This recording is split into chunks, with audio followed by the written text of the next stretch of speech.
Many people are eating blood money, they don't know. A pastor said, we want to build this church. And everybody start bringing money. Their sweat money. Once the money entered the account, the pastor went to buy a car, start building his own house privately. There was no land, nothing. You didn't do what you asked the money for. That is blood money. Because the person that is selling chips, they sat on the sun night and day just to save money. They say, because, we are building the house of God. Then one pastor just think, I am smart. These people are fools. And you take the money for your pleasure.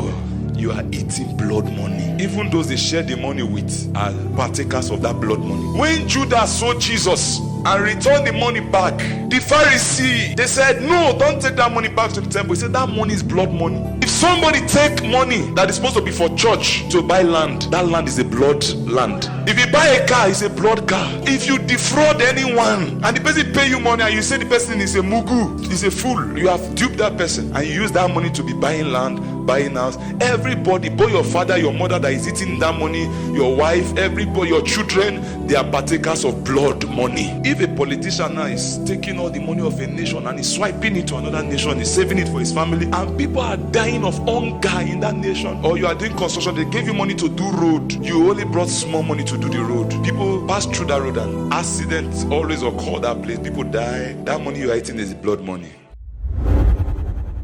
Some of you, all those seductive garments you bought, so that anywhere you come, all the men will be thrown off balance. You will burn them. I'm telling you, it's a consecration requirement. That when you sit somewhere, your whole lap is open and everybody is you will burn them, because you are an agent of darkness. Men look at you and the next thing they go and start fornicating. You don't know what, even you know. I'm not giving you a type of dress to wear, but I'm telling you that the Spirit of God will always condemn you, that you know what you are doing. You wear a garment, your whole chest is exposed. If it's Christ you want to walk with, the first consecration is to burn them. And then ask God to begin to help your heart, because the wickedness in you must have to die. Some of you young men that you kept beards, not because you love beards, but to confuse women.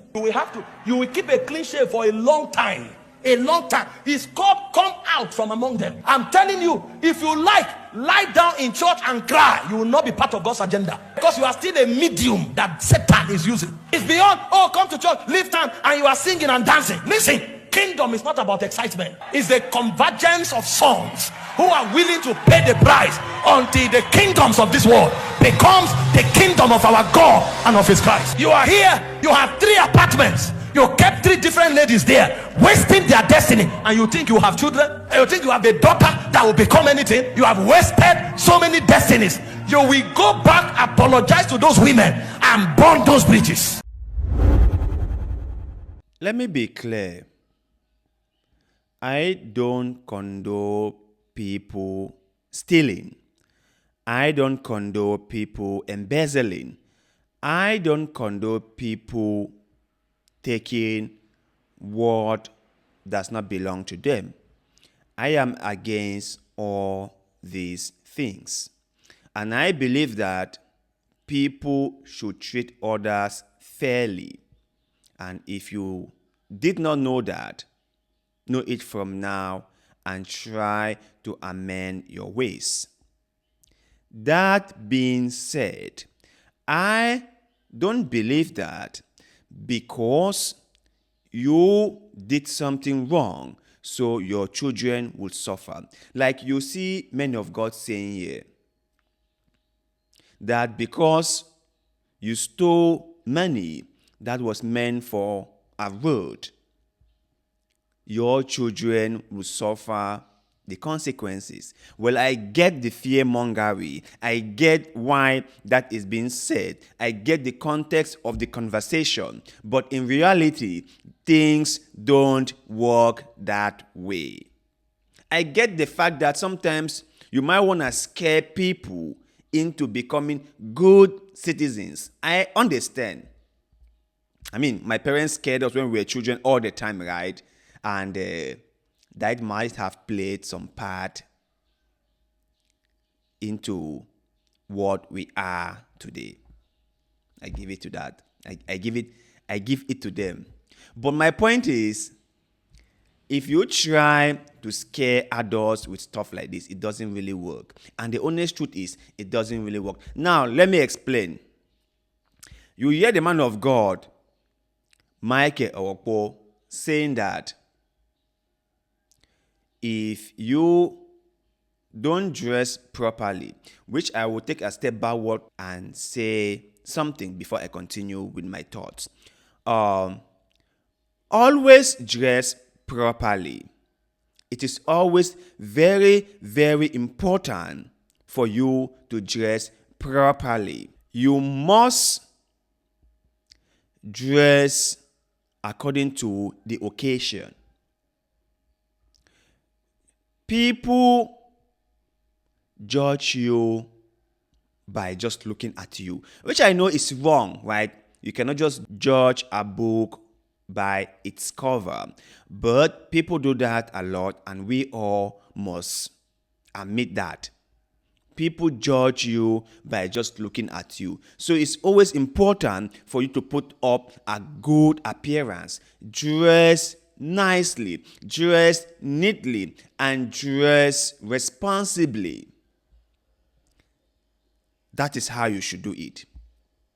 But in case you decided to dress with part of your body left unclothed, and someone, let's say a brother or a pastor, saw that and went into sinning, that is on them, not on you. That is on them. If they decided to let their minds run wild, if they decided not to take upon themselves the responsibility of being good people, and rather go out committing adultery or fornicating, that is on them, not on you. You are not responsible for their actions. Every adult is responsible for their actions and decisions. Now, another point the man of God made that I want to clarify, when he said that because you might have destroyed the future of 3 or 4 ladies, so your daughter's future won't be bright. Well, I think that is a total BS, isn't it? Because if that were to be the case, what about the politicians we have in our countries? The politicians, they steal government money. They steal our hard-earned money. They use it to fund their children's education in Harvard and MIT and Cambridge. And those children graduated from those universities and become responsible people in society. Some of them come back to your country and hold on government positions. Some of them stay abroad and get employment in high-paid positions. That is it. So if we were to go by Michael Owokpo's analogy, all those children shouldn't be having it any better, isn't it? Now, listen. Like we all know, correlation is not necessarily equal causation. I will say this one more time. Correlation is not necessarily equal causation. Now, good things and bad things happen to everyone. You might be a good person. You might be a truth teller. You might be an upright person, someone who does all the right things. And yet still, difficult moments before you. And yet still, you go through a lot of challenges in your life. It does happen. And you can also be a horrible and a terrible person. And somehow, things just keep on working out for you. That is how the universe is. It's not about who is good or who is evil that succeed or fail. That's not it.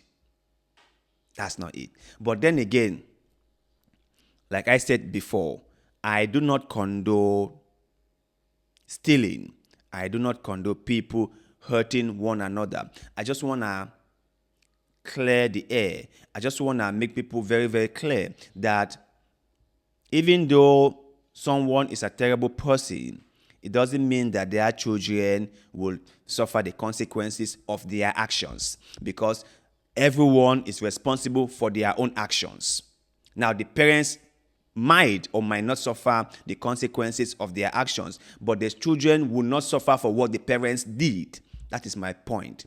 The children will suffer for what they did all by themselves, not what the parents did, as Michael Agwapo was alleging in this video. But anyway, to you guys out there, do you really believe that if a man kept multiple ladies, maybe the ladies are aware of the arrangement or not, somehow, because the man might have destroyed the lives of these ladies, his daughters will suffer the same fate? Do you believe in all that? And if your answer is yes, then can you tell me why politicians or the children of politicians don't suffer any worse fate? Let me hear that in the comment section below, because like always, we love hearing what you have to say.